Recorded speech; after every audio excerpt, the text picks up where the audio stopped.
Assalamualaikum warahmatullahi wabarakatuh. Halo, perkenalkan nama saya Silvia Mutianuri. Saya dari Farmasi 18B, Fakultas Farmasi Universitas Buana Perjuangan Karawang.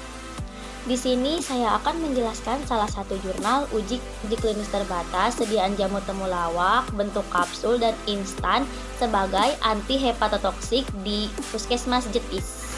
Video ini untuk memenuhi ujian tengah semester mata kuliah Farmasi Klinik dan GCP. Jurnal ini dari hasil penelitian Nurpina Ajnam, Sri Atun, dan Retno Arya Ningrum dari Universitas Negeri Yogyakarta. Selanjutnya yang saya akan bahas itu ada 4 poin. Yang pertama itu pendahuluan, yang kedua metodologi, yang ketiga hasil dan pembahasan, dan yang terakhir itu kesimpulan. Nah, yang pertama pendahuluan.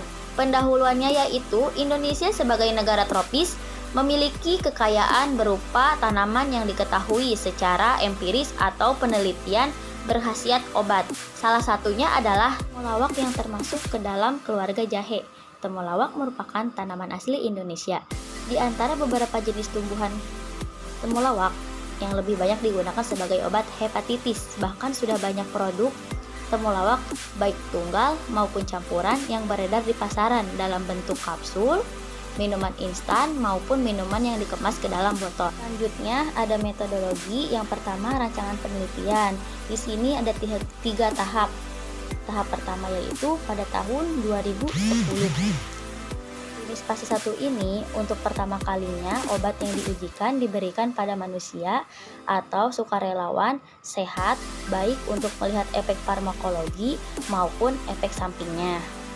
Tahap keduanya yaitu pada tahun 2011. Uji klinis fase 2 untuk jamu temulawak dalam bentuk kapsul dan instan. Tujuannya untuk melihat kemungkinan efek terapeutiknya dari jamu yang diujikan. Pada tahap ini uji klinis dilakukan secara terbuka. Tahap ketiga yaitu pada tahun 2012. Uji klinis fase 3 untuk jamu temulawak dalam bentuk sediaan kapsul diuji atas dasar prinsip-prinsip metodologi ilmiah yang ketat. Tempat penelitiannya ini dilakukan di Universitas Negeri Yogyakarta, Puskesmas Jetis, dan Laboratorium Klinik Ludiro Husada. Nah, untuk waktu penelitiannya ini dilakukan selama 3 tahun, yaitu pada tahun 2010 sampai 2012. Kedua, ada subjek penelitian. Subjek penelitian ini ada 3 tahap. Nah, untuk tahap pertama ini adalah orang dewasa laki-laki dan perempuan sehat dengan SGOT dan SGPT normal, usia antara 20 sampai 60 tahun. Nah, subjek dibagi 2 kelompok. Kelompok pertama temulawak kapsul dan kelompok kedua temulawak instan. Nah, tiap kelompok terdiri dari subjek kelompok laki-laki dan perempuan masing-masing sekitar 20 orang. Penelitian tahap kedua yaitu orang dewasa laki-laki dan perempuan dengan SGOT dan SGPT tinggi, usia antara 20 sampai 60 tahun. Subjek dibagi 2 kelompok. Kelompok pertama temulawak kapsul, kelompok kedua temulawak instan. Tiap kelompok terdiri dari subjek kelompok laki-laki dan perempuan masing-masing 20 orang. Untuk hasil uji klinis tahap ketiga yaitu jamu temulawak dalam bentuk sediaan kapsul. Diujikan pada pasien yang memeriksakan diri ke Puskesmas Jetis karena merasa kurang sehat. Pasien tersebut selanjutnya dipilih berdasarkan kriteria inklusi dan eksklusi. Hasil dan pembahasan uji klinis tahap pertama yaitu jamu temulawak bentuk sediaan kapsul dan instan. Ini diujikannya kepada manusia untuk melihat efek terapeutik dan efek sampingnya.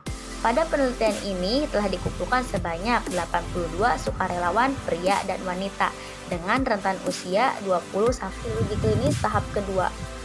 Penelitian uji klinis tahap kedua, jamu temulawak dalam bentuk sediaan kapsul dan instan pada sukarelawan yang menunjukkan gejala klinis kurang sehat yang ditandai dengan hasil pemeriksaan SGPT atau SGOT yang melebihi batas normal.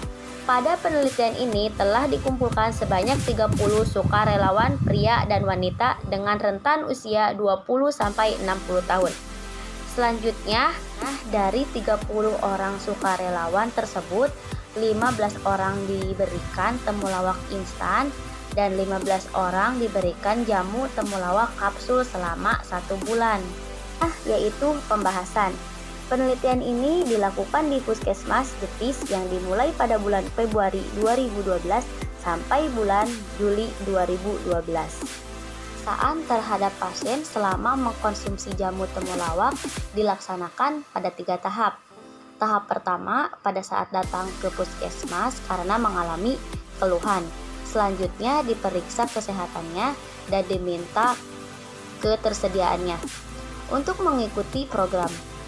Selanjutnya, pasien diminta untuk minum jamu temulawak 2 kali sehari 1 kapsul. Setelah minum jamu diminta kembali untuk periksa kesehatannya ke tahap kedua dan dilanjutkan 2 minggu lagi untuk pemeriksaan terhadap tahap ketiga. Pemeriksaan dilakukan cek kesehatan seperti denyut jantung, berat badan, analisis darah, analisis urin, SGPT, SGOT, serta keluhan yang dirasakan oleh pasien baik yang menunjukkan aspek positif dan negatif. Kesimpulannya yaitu hasil penelitian tahap pertama pada tahun 2010 uji klinis fase 1 dilakukan terhadap 53 orang sukarelawan sehat pria dan wanita dengan variasi usia antara 20 sampai 60 tahun. Menunjukkan hasil bahwa jamu temulawak instan dan kapsul yang diminum 2 kali sehari tidak memberikan efek samping terhadap fungsi ginjal dan liver yang merugikan. Penelitian ini juga dapat diketahui lebih dari 80% respon menyatakan merasa lebih sehat setelah minum jamu temulawak baik instan maupun kapsul. Terima kasih. Wassalamualaikum warahmatullahi wabarakatuh.